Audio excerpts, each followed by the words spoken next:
শিয়া সিকদার মধ্যবিত্ত পরিবার থেকে আসা একটি ছেলে। সমাজ দেখে তার মনে হলো যে এই সমাজকে খোল নলচা পাল্টে দিতে হবে। হুম এই সমাজে যারা ধনিক শ্রেণী, যারা যারা বুর্জোয়া, যাদেরকে হুম বুর্জোয়া বলে, হুম তারা শোষণ করছে এবং এই শোষণের হাতিয়ার হচ্ছে গণতন্ত্র, শোষণের হাতিয়ার হচ্ছে সব নিয়ম কানুন। যেটা খেয়াল করে দেখবেন যে হিজবুত তাহরির বলে এইটাকে তারা বলে হচ্ছে তাগুত। তাগুত। কিন্তু খুব সিমিলারিটি পাবেন এই ভাবনাগুলোতে। হুম যখন ধরেন এই মুসলমানরা যখন এই ভাবনাটা করে, মানে মুসলমান প্রকাশ করে যখন সে আপনার এই র্যাডিক্যাল হয়ে যায়, আমরা তাকে কি বলি? জঙ্গি। জঙ্গি। হুম একই ঘটনা যখন সে স্বীকার করে তখন তাকে আমরা বলি হচ্ছি বিপ্লবী। বিপ্লবী। ইনফ্যাক্ট কিন্তু সেই জায়গাতে খানিকটা একটু দুঃখ হওয়ার কথা আমার হিজবুত তাহরীরের ব্যাপারে, কারণ একই যাত্রাতে আপনার দুই রেজাল্ট কেন? ঘটনা কিন্তু একই। সে একটা ফিলোসফিকে লালন করছে, ও মাওকে লালন করছে, ও লালন করছে তার ধর্মের বইয়ের একটা ব্যাখ্যা সে হাজির করছে এনে। যেমন কর্মপন্থা একই। মাও সেতুং যেমন ওই যে ৮ পাহাড়ের দলিল বলে দলিল আছে, হুম ওগুলোকে সে করেছে। আপনার সে স্বীকার করেছে ছয় ছয় দলিল করেছিল তার হুম তার আচ্ছা, যাই হোক, আলটিমেটলি যেটা হয়েছে যে শিয়া সিকদার এই গরিবদের অধিকার চায়, হুম শোষিত নিষ্পেষিত যারা আছে তাদেরকে সে বুর্জোয়া বানাতে চায়। যদিও সেটা বলে না, কিন্তু আলটিমেটলি লক্ষ্য কি রাসেল?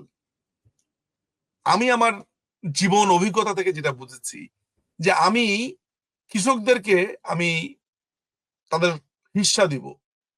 হুম আমি আদতে দেখেছি যারাই হিস্সা দেওয়ার কথা বলে তারা এক নায়কই হয়ে ওঠে শেষ পর্যন্ত, যেটা শিয়া সিকদার তার জীবনে হয়ে উঠেছিলেন। হুম হুম হুম আচ্ছা, তো শিয়া সিকদার এই মাওকে কেন্দ্র করে মাও সেতুং পাঠাগার করলেন, শ্রমিক আন্দোলন করলেন একটা পর্যায়ে। তো 67 সালে শুরু হলো ওগুলা। সেই সময় পাকিস্তান আন্দোলনে, পাকিস্তান আন্দোলন বলছি আমি, সেই সময় পাকিস্তান বিরোধী আন্দোলনে আহ, আহ, ওই সময়টাতে তারা হটকারী ঘটনাগুলো ঘটাতো। যেমন এই অঞ্চলের মানুষ যখন স্বাধিকার নিয়ে আলোচনা করছে তখন তারা সমালোচনায় মুখর, হুম যে ভারতীয় আধিপত্যবাদীরা পাকিস্তানি আধিপত্যবাদী থেকে ক্ষমতা নিতে চায়। ওদের কাছে ব্যাপারটা হচ্ছে হুম এক আধিপত্যবাদীর থেকে আরেক আধিপত্য বা সাম্রাজ্যবাদীর কাছে ক্ষমতা হস্তান্তর মাত্র। এখানে জনগণের ভাগ্য চেঞ্জ হচ্ছে না। কিছু পার্সোনাল ট্রেট, পার্সোনাল ফ্যাক্ট হুম আমি আলোচনা করতে পারবো আপনাকে, আলোচনা আমরা নিয়ে আসা উচিত হবে।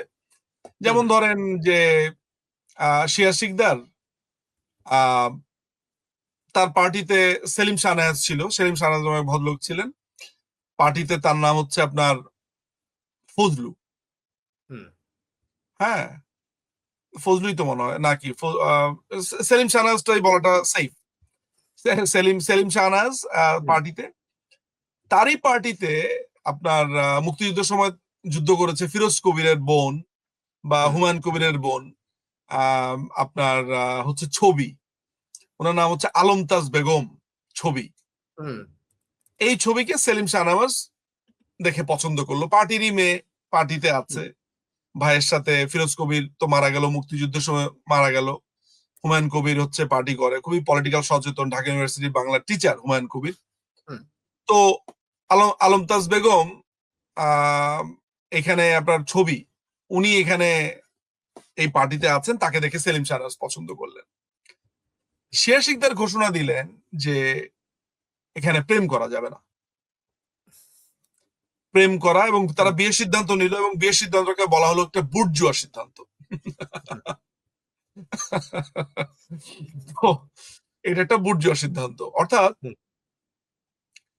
হুজুররা যেরকম কথায় না পারলে বলে হচ্ছে নাস্তিক, হুম আবার বেহুজুররা যখন কথায় না পারে তখন বলে তুই অমুকের দালাল, তমুকের দালাল। দেখেন, অ্যাঙ্গার, ট্যাগিং, হুম এটা প্রত্যেকটা ফরম্যাটে এটার চরিত্র একই রকম।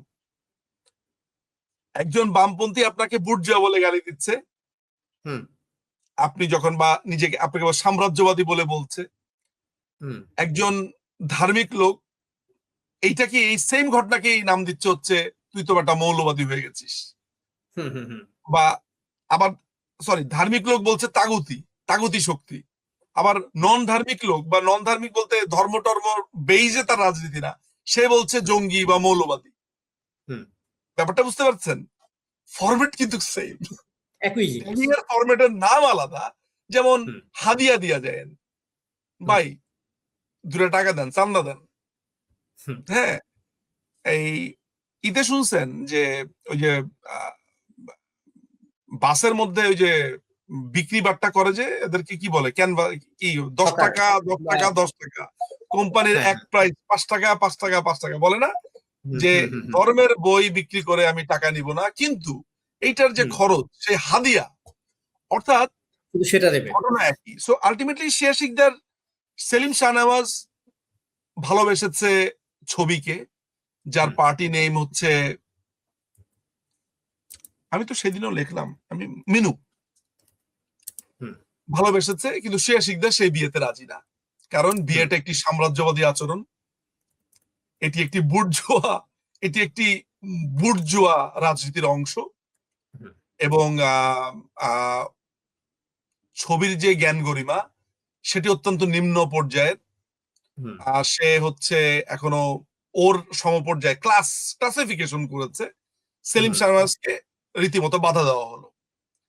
সেলিম শাহনাওয়াজ তার প্রেমিকাকে বা তার পছন্দের মানুষকে ভালোবেসে বিয়ে করে ফেললো। হুম, খুলনাতে তারা একটা বাসাতে থাকা শুরু করলো। শিয়া সিকদার সেখানে তার দলবল পাঠিয়ে তাকে খুন করে ফেললো। হুম, শিয়া সিকদার যে বিয়ের বিপক্ষে বা এটা একটি বুর্জো আচরণ, হুম। মাসাল্লাহ, সে মোটামুটি কাগজে কলমে তার 4 বিয়ে দেখতে পাচ্ছি আমি। হ্যাঁ, কাগজ কিন্তু কলমে চাবে। অলিখিতভাবে তার বিয়ে হয়েছে মনে হয় আরো বেশি। আর প্রেমের তো ইয়ত্তা আছে বলে আমার অত তোমাকে মনে হয় না। সেই আমলে 200 হুম, টাকার কলম তার পকেটে থাকতো, কেতাদুরস্ত প্যান্ট শার্ট জুতা মোজা, হাতে ব্রিফকেস, হুম, চোখে রেবেনা সানগ্লাস, কিন্তু শোষিতের কথা বলে। এই শোষিতের কথা বলতে গিয়ে এক কৃষকের মেয়েকে সে তার প্রথম জীবনে রসনারাকে বিয়ে করে বসলো, এটা বোঝানোর জন্য যে ক্লাসিফিকেশন নাই। হ্যাঁ, যখনই কাউকে বোঝানোর জন্য বিয়ে করা হয় সেখানে তো প্রেম থাকে না, ভালোবাসা তার থাকে না। বাড়িতে কাজ করতেন। অর্থাৎ বিয়েটা, কাউকে বিয়ে করা কোনোভাবে একটা একটা একটা প্রমাণের টুলস হতে পারে না, যে আমি বিয়ের মাধ্যমে প্রমাণ করতে চাই। হুম, বিয়েটা একটা সম্পর্ক, এইটা একটা হৃদয়ের সংযোগ, হুম, এইটা একটা হৃদয়ের সংযোগ এবং বংশ বৃদ্ধির একটি প্রচেষ্টা। হুম, এভাবে যদি আমি আরেকটু তাত্ত্বিক ভাবে জিনিসটাকে দেখতে চাই, সেখানে তো আপনার দেখানোর কোনো মানে হয় না যে আমি একটা অমুককে বিয়ে করেছি দেখানোর জন্য এই পৃথিবীতে আমি কতটা উদার। ভাই, আমি তো হুম, বিয়েটা করতে চাই হচ্ছে আমার মেন্টাল পিসের জন্য, যাকে আমি ভালোবাসি, হুম, পৃথিবীকে হুম, দেখানোর জন্য না। তার জীবনের শুরুটাই ছিল ফলস। ইট ওয়াজ শেয়ার সিকদারের জীবনটা ছিল রেড ফ্ল্যাগে ভরা। এর কারণ হচ্ছে যে এইটাকে আমি যেমন আপনার আজকে আলোচনার শুরুতে বলেছি যে আমি মানুষের অসহায়ত্ব দেখে আমারই খারাপ লাগে, ইন সাম কনটেক্সট সে শিকদারের ব্যাপারে এগুলোকে অসহায়ত্ব বলা যায় না। সে হুম, করেছে ইন্টেনশনালি, এবং সে তার এই পুরো জীবনকে সে এই জায়গাতে নিয়ে এসেছে হুম, শুধুমাত্র তার কথাকে, তার ইগোইস্টিক চিন্তা ভাবনাকে এস্টাবলিশ করবার জন্য। একটা পর্যায়ে সে এক ধরনের বাবলসের ভেতরে তার জীবন ধারণগুলো পরিচালনা হওয়া শুরু করেছিল। কেমন? যেমন ধরেন, সাম্রাজ্যবাদের কথা বলছে, হুম, আধিপত্যবাদের কথা বলছে, বুর্জুয়ার কথা বলছে। এই বুর্জুয়া আধিপত্যবাদ সাম্রাজ্যবাদের যে ছোট ছোট কন্টেন্ট গুলো, মানে যেগুলো হলে আপনি তাকে ফেসিস্ট বলেন, যেটা হলে আপনি তাকে আধিপত্যবাদী বলেন, যেটা হলে আপনি তাকে সম্প্রসারণবাদী বলেন, যেটা হলে তাকে আপনি বুর্জুয়া বলেন, যেটা হলে আপনি তাকে বলেন শ্রেণী শত্রুর জায়গাতে তাকে আপনি শত্রু বিবেচনা করেন, হুম, তার প্রত্যেকটা জিনিস সিরাজ লালন করত। যখন ফজলু, সুলতান, এরা, রিজভিরা বলল পার্টির মধ্যে যে আপনার এই মাওয়িস্টের মধ্যে আপনি এক রাজতান্ত্রিক হয়ে যাচ্ছেন, আপনার চিন্তা ভাবনাতে ভুল আছে, বা হুম, পার্টির লাইন ঠিক আছে, তরিকা ভুল আছে, তখনই হুম, শিয়া শিকদার অ্যালার্ট হয়ে যেত। মনে করছিল সে যে তার নেতৃত্বকে চ্যালেঞ্জ করছে।